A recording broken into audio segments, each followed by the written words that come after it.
Doctor Sachin Raj అత్యాధునిక world class physiotherapy treatment తో అన్ని రకాల నొప్పులకు శాశ్వత పరిష్కారం. అందరికీ తెలిసిందేది, మీరు కాశీకి వస్తే ముక్తి పొందడం అన్నది ఖాయం. మనం దేన్నైతే భైరవి యాతన అంటామో దాన్ని ఏర్పాటు చేశారు. చివరి 40 సెకండ్లు జన్మ జన్మలుగా పోగు చేసుకున్న కర్మ శరవేగంతో ఆడుతుంది.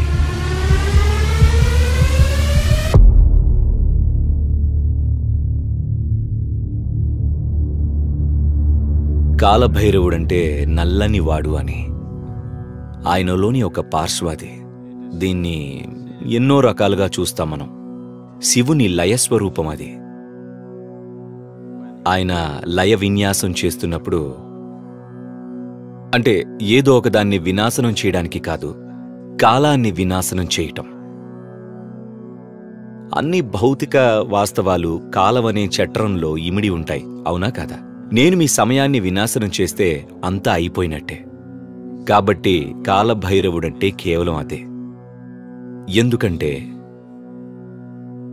most people do not choose to live in a great manner. వాళ్ళు కనీసం గొప్పగా చనిపోదామని కోరుకుంటారు. ఈ చిన్న కోరిక కోట్ల మందిని మరణ సమయంలో కాశీ నగరానికి చేర్చింది. వారి జీవితాల్లో చివరి సమయం ఆసన్నమైనప్పుడు ప్రజలు ఇక్కడికి వస్తారు. ఎందుకంటే అద్భుతంగా జీవించడం రాలేదు వారికి. కనీసం వారి మరణం అద్భుతంగా ఉండాలని కోరుకుంటారు. ఆశ. అద్భుతంగా మరణించడం అంటే కేవలం శరీరాన్ని వదిలిపెట్టడం గురించి మాత్రమే కాదు, కానీ మరణం ముక్తికి మార్గం అవ్వడం. అందరికీ తెలిసిందే ఇదే. మీరు కాశీకి వస్తే ముక్తి పొందడం అన్నది ఖాయం. మీ జీవితం అంతా మీరు ఎంత ఘోరంగా గడిపినా సరే. అందుకే ఇలా ఘోరమైన వాళ్ళందరూ రావడం మొదలుపెట్టారు. ఎందుకంటే వాళ్ళు ఘోరంగా జీవించారు, కానీ అద్భుతంగా మరణించాలనుకుంటున్నారు. అందుకే కేవలం ఇక ఇలా ఘోరంగా ఉన్న వాళ్ళ సంఖ్య పెరిగిపోతూ ఉంది. ఇంతమంది ఘోరమైన వాళ్ళు వస్తూ ఉంటే ఆ ప్రదేశమంతా ఘోరంగా మారిపోతుంది అని అనుకున్నాడు శివుడు. అందుకని ఏదో ఒక అడ్డుకట్ట ఉండాలి అని అనుకున్నాడు. అందుకే ఈ రోజున మనం దేన్నైతే భైరవి యాతన అంటామో దాన్ని ఏర్పాటు చేశాడు. యాతన అంటే ఏంటో తెలుసుగా మీకు? యాతన అంటే విపరీతమైన బాధ. ఇది మీకు నరకంలో కలుగుతుంది. అది ఇక్కడే కలిగేలా చేస్తాడాయన.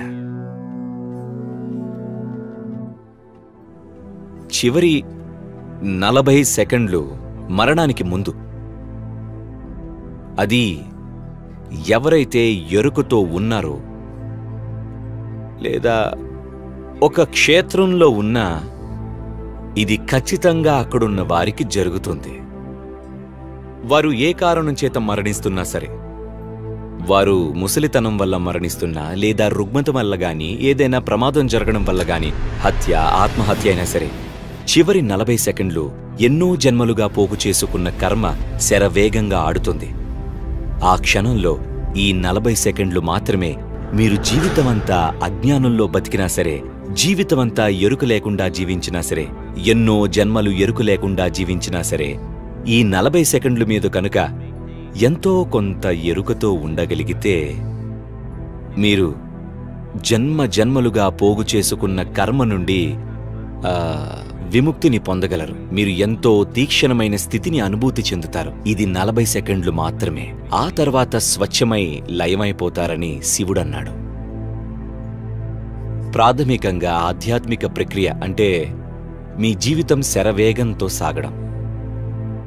మీ బాధ ఎక్కువగా ఉండొచ్చు, ఎందుకంటే అన్నీ శరవేగంగా జరుగుతున్నాయి. 10 ఏళ్లలో జరిగేది ఉదాహరణకి మీకు 1 నెలలో జరుగుతుంది. అందుకని మీకు కలిగే బాధలోని తీక్షణత చాలా ఎక్కువ. కొద్ది క్షణాల పారవస్యం, ఆనందం కలగచ్చు, కానీ ఎంతో బాధ ఉంటుంది. ఎందుకంటే జరగవలసినవన్నీ మీలో ఎంతో వేగంగా జరుగుతున్నాయి. అందుకే కనీసం జీవితం చివరిలో అయినా ఈ ప్రక్రియని వేగం చేసుకునే వారికి ఇదంతా జరిగేది శక్తివంతంగా ప్రతిష్ఠించిన స్థలంలోనే. ప్రతిష్ఠించిన స్థలాలు లేదా క్షేత్రాలు అంటే మరింత సారవంతంగా ఉన్న జీవం. అంటే మీ జీవితం మరింత సారవంతం అవుతుంది. దానితో మీ కర్మ అనే ఇంధనం శరవేగంగా మండుతుంది.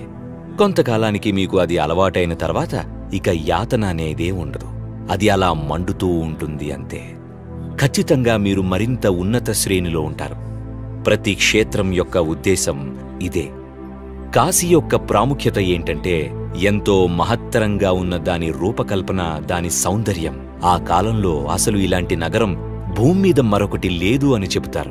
అంత అందంగా ఉండేది ఇది.